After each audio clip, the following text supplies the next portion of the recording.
Halo dan selamat bergabung kembali teman-teman netizen atau warganet yang merupakan viewers, subscribers, and also supporters of channel YouTube Bola Bung Binder. Di konten terbaru hari ini teman-teman sudah jelas dan pasti saya ingin membahas tentang keberhasilan Chelsea lolos ke pertandingan final dari Piala Dunia Antar Klub tahun 2022 setelah mengalahkan klub asal Arab Saudi Al Hilal di pertandingan semifinal kemarin malam dengan skor 0-1. Seperti yang kita ketahui teman-teman bahwa ini bukanlah final pertama Chelsea sejak dilatih oleh Thomas Tuchel. Dalam 379 hari, Tuchel telah berhasil membawa Chelsea ke 5 pertandingan final. Yang pertama yaitu pertandingan final Piala FA saat Chelsea kalah lawan Leicester dengan skor 1-0, kemudian ke final Liga Champions saat Chelsea bisa menang lawan Manchester City dengan skor 1-0, kemudian kita tahu final Piala Super Eropa ya, di mana Chelsea berhasil mengalahkan Villarreal, kemudian final Piala Liga Inggris karena sebelumnya Chelsea sudah berhasil lolos ke final Piala Liga Inggris di mana Chelsea akan berhadapan dengan Liverpool, dan sekarang ini adalah final Piala Dunia Antar Klub di mana Chelsea akan lawan klub asal Brazil Palmeiras. Dan juga kita bisa perhatikan teman-teman bagaimana para pemain Chelsea itu berjuang habis-habisan di pertandingan semalam agar bisa lolos ke final. Skor akhirnya memang hanya 1-0, tapi secara permainan Chelsea mendominasi total jalannya pertandingan ini. Tapi seperti biasanya masalah Chelsea itu adalah dalam urusan mencetak gol. Ya karena memang Chelsea tidak punya goal getter di skuad mereka. Tidak seperti Liverpool, tidak seperti Manchester City. Bahkan menurut saya Manchester United masih punya goal getter seperti Ronaldo dan juga Cavani. Sayangnya memang dua goal getter itu belum on form. Tapi kan Chelsea walaupun ada Lukaku, kita tahu Lukaku tuh dari awal musim memang performance-nya belum stabil. Kalau Ronaldo kan di awal musim sempat banyak mencetak gol.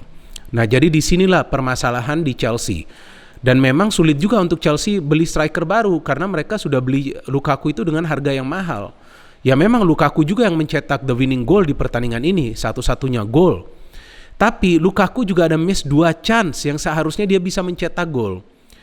Jadi disinilah menjadi kesulitan untuk Chelsea ketika pemain-pemainnya tidak bisa mencetak gol, kemudian para pemain dari tim lawan itu mendapatkan kepercayaan diri dan akhirnya bisa mencetak gol atau membalas ketertinggalan. Seperti yang terjadi di pertandingan lawan Plymouth kan, di pertandingan Piala FA. Chelsea akhirnya harus menyelesaikan pertandingan melalui perpanjangan waktu, babak perpanjangan waktu, extra time. Dan bagusnya di pertandingan tersebut Kepa bisa melakukan penyelamatan tendangan penalti dari pemain Plymouth. Jika tidak, ya maka pertandingan tersebut akan diselesaikan melalui adu penalti. Sedangkan di pertandingan ini juga Kepa melakukan 2 save yang brilian untuk mencegah para pemain dari Al Hilal mencetak gol. Nah, saya ingin dulu membahas line up dari Chelsea. Sayangnya Tuchel tidak bisa mendampingi timnya di Abu Dhabi teman-teman karena tidak sehat. Maka itu Chelsea di pinggir lapangan didampingi oleh asisten pelatih yaitu Zlot Lowe ya, jika saya tidak salah itu namanya. Tapi yang saya baca beritanya bahwa Tuchel tetap berkomunikasi ya melalui jarak jauh dengan telepon. Kita tahu sekarang semua serba online ya, mudah saja kita berkomunikasi apalagi secara real time. So from the lineup ini dia dari Chelsea. Chelsea juga kita tahu masih kehilangan beberapa pemain ya teman-teman. Seperti Reece James dan juga Ben Chilwell, 2 pemain yang performanya cukup baik di awal musim tapi sayang kemudian mereka cedera. Edouard Mendy yang baru saja kembali membela Senegal tentu tidak akan langsung diberikan kesempatan untuk tampil dari awal, apalagi form dari Kepa lagi bagus. So from Chelsea it's Kepa, Christensen, Thiago Silva, Rudiger. Ini saya pikir 3 center back yang memang sudah tidak tergantikan di lineup Chelsea kecuali ada yang cedera ya. Cesar Azpilicueta, Jorginho, Kovacic, Kante tidak main dari awal. Feeling saya dia disimpan nanti untuk final. Alonso di sebelah kiri, Ziyech, Havertz dan juga Lukaku. Dari Al Hilal memang tidak banyak pemain yang kita kenal. Tapi saya familiar dengan Matheus Pereira, sebelumnya pernah bermain di Liga Inggris bersama West Brom.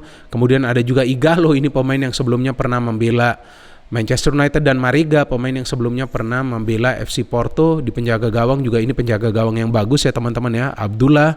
Dan kita tahu di pertahanan juga ada Yasir, ada Gustavo Cuellar juga. Memang tim ini dilatih oleh Leonardo Jardim ya. Saya pernah yang sebelumnya jika saya gak salah tuh dia pernah melatih Monaco. Sepertinya saya pernah siaran tuh pada saat Monaco main di Champions League atau juga di Europa League. Not bad permainan Monaco pada saat itu. Dan dari jalannya pertandingan memang ya Chelsea langsung menggebrak ya. Mereka ingin cepat mencetak gol teman-teman di pertandingan ini. Karena dengan mencetak gol ya akan lebih mudah mengatur tempo permainan. Itulah salah satu strategi dari Chelsea sejak dilatih oleh Thomas Tuchel. Pokoknya keluar all out dulu, coba cetak gol pertama dulu. Dan terlihat para pemain Al Hilal ini pintar juga. Sepertinya nih strategi tersendiri dari Leonardo Jardim ya. Dia menerapkan taktik offside teman-teman. Maka itu beberapa kali para pemain Chelsea itu terperangkap dalam posisi offside. Padahal mereka sudah membangun serangan secara rapi. Dan terlihat ya pada beberapa serangan yang dibangun oleh Chelsea itu Azpilicueta begitu aktif terlibat. Nah, memang terlihat nih dua wingback dari Chelsea ini memang perlu aktif. Karena di tengah seperti Havertz dan juga Ziyech lebih sering melakukan pergerakan mendekati pertahanan dari tim lawan. Maka itu terlihat Cesar, Azpilicueta dan Alonso adalah pemain-pemain yang memfeeding bola. Sedangkan pemain seperti Ziyech, Havertz dan juga Lukaku itu perlu siap untuk menerima umpan tersebut. Artinya mereka perlu mencari ruang yang terbuka. Ziyech mendapatkan umpan dari Cesar Azpilicueta, hampir saja dia mencetak gol, memang off target. Kemudian Lukaku juga sebetulnya mendapatkan peluang dari passing yang diberikan Cesar Azpilicueta, tapi kan sayang dia miss kick itu. Ini yang di luar dugaan saya juga, kok dia bisa miss kick dari jarak yang dekat. Dan ketika saya melihat Lukaku miss kick seperti itu, wah ini akan sulit nih Chelsea mencetak gol. Dan kemudian kan Kovacic tuh kasih dia umpan juga kan, yang sudah begitu bagus ya umpannya, true pass ya. Memang umpan-umpan terobosan menjadi salah satu kunci strategi dari Chelsea. Dan dia sudah begitu baik ya, sulit sekali memang untuk mengawal Lukaku. Dia punya body balance yang bagus dan juga fisik yang kuat.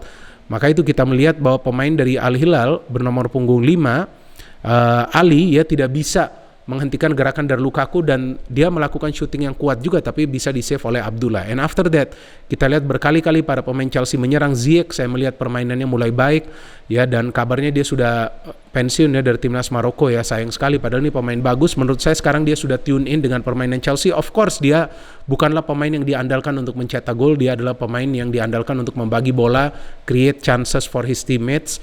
And setelah Havertz melakukan pergerakan cepat, dia bisa melakukan cutting inside, kemudian dia berikan crossing yang sebetulnya saya melihat itu tertuju kepada Ziyech.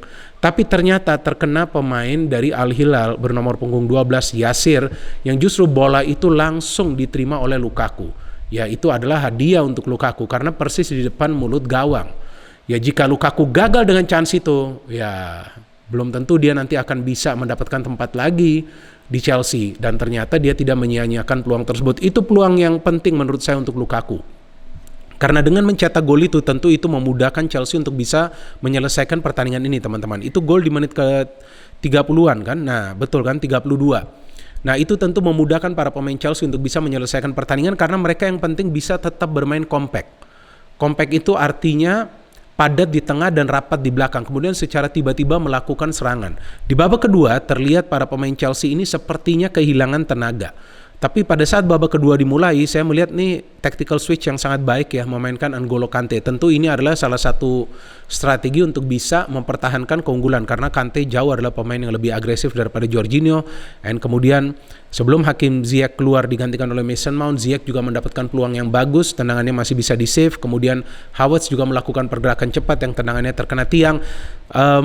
Al Hilal hampir saja menyamakan kedudukan kan teman-teman. Ini yang saya katakan nih, pemain yang memang paling bahaya, Pereira. Ini adalah playmakernya. Di babak pertama dia sulit sekali untuk bergerak karena para pemain Chelsea itu terus melakukan pressing. Bertenaga luar biasa para pemain Chelsea di first half. Di babak kedua saya melihat sedikit menurun.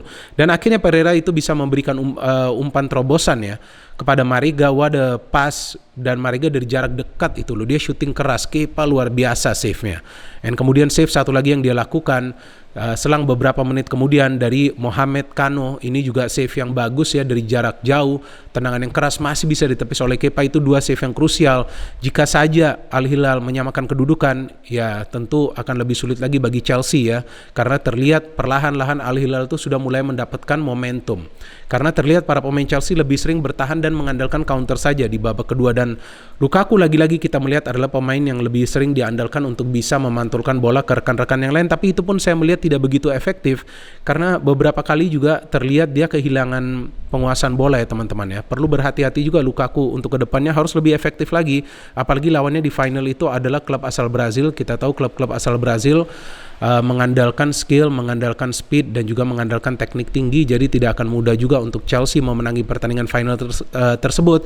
Meskipun Chelsea kita tahu adalah favorit untuk menjadi juara, dan tentu kita tunggu nanti bagaimana strategi dari Tuchel. Walaupun dia tidak berada di Abu Dhabi, tapi dari jarak jauh tentunya dia akan memberikan instruksi kepada asistennya Zlotlo, dan saya melihat bahwa kunci kemenangan dari Chelsea adalah momentum yang bisa mereka jaga dengan mengatur irama permainan di lini tengah. Jadi itu sangat penting teman-teman, sehingga kita melihat bahwa stabilitas Chelsea yang berada di tengah sulit untuk bisa diimbangi oleh para pemain Al Hilal. Maka itu Ighalo, Marega tidak banyak mendapatkan peluang di game ini. Karena dari tengah pun kita melihat para pemain Chelsea sudah melakukan pressing yang luar biasa. Thiago Silva juga sebetulnya dapat peluang untuk mencetak gol. Jadi secara penyerangan nih Chelsea sebetulnya sudah bagus, tapi dalam urusan mencetak gol itu yang menjadi kesulitan. Ya, sayang saja Chelsea belum bisa membeli striker lagi kan, karena ya mau tidak mau sekarang mereka harus bisa menyelesaikan musim dengan Lukaku. Kita belum tahu juga apakah Lukaku akan stay atau tidak, tapi melihat performance Lukaku yang sulit mencetak gol, tidak banyak mencetak gol. Jika saya tidak salah tuh gol Lukaku ini adalah gol ke-9 secara keseluruhan, jika saya tidak salah. Jika saya salah ya silakan kalian koreksi. Jadi kita tunggu saja pertandingan final yang kelima untuk Chelsea ya. Musim ini yang keempat dulu dong ya, dalam 379 hari kan yang kelima nanti final Piala Liga lawan Liverpool kan. Jadwalnya itu tanggal 12 finalnya akan dimainkan, jadi malam minggu. Saya sudah pasti akan nonton pertandingan final itu dan pasti akan memberikan review dari pertandingan final itu. Kalau kita melihat cara permainan Chelsea seperti di babak pertama, maka tentu mereka punya peluang besar untuk meraih kemenangan, asalkan itu dia bisa tetap bermain dengan energi tinggi seperti di babak pertama untuk bisa menyulitkan para pemain Palmeiras nanti untuk keluar membangun serangan. Jadi biarkan mereka sibuk di daerah pertahanan sendiri seperti yang dilakukan di babak pertama dari pertandingan semifinal ini. No hate, only football, salam sepak bola.